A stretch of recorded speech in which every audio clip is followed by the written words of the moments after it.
মধ্যপ্রাচ্যে উত্তেজনার প্রভাব ছুঁয়ে যাচ্ছে ব্যবসা ও পর্যটনের অন্যতম কেন্দ্র দুবাইকেও। হামলার কারণে কিছুটা উদ্বেগ তৈরি হলেও স্থানীয়রা বলছেন আমিরাত এখনও নিরাপদ। তবে প্রশ্ন উঠছে, স্থিতিশীলতা ও বিলাসী জীবনযাপনের জন্য পরিচিত শহরটির অর্থনীতি সত্যিকার অর্থে কতটা চাপের মুখে।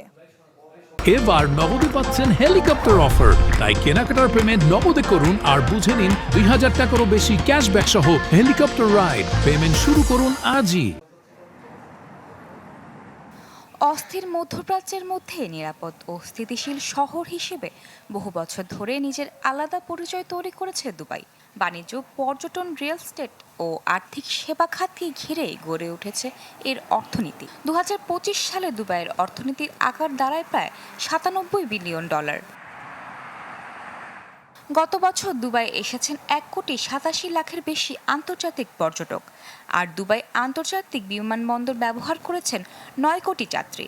এছাড়া কম কর হার ও ব্যবসা বান্ধব নীতির কারণে সম্প্রতি বছরগুলোতে বিপুল বিদেশি বিনিয়োগ এসেছে শহরটিতে। তবে সাম্প্রতিক সংঘাত সেই স্থিতিশীলতার ভূমূর্তিকে কিছুটা চ্যালেঞ্জের মুখে ফেলেছে। পাম জুমেইরা এলাকায় একটি ড্রোন ভূপতিত হওয়ার পর তার ধ্বংসাবশেষ আঘাত করে ৫ তারকা একটি হোটেল।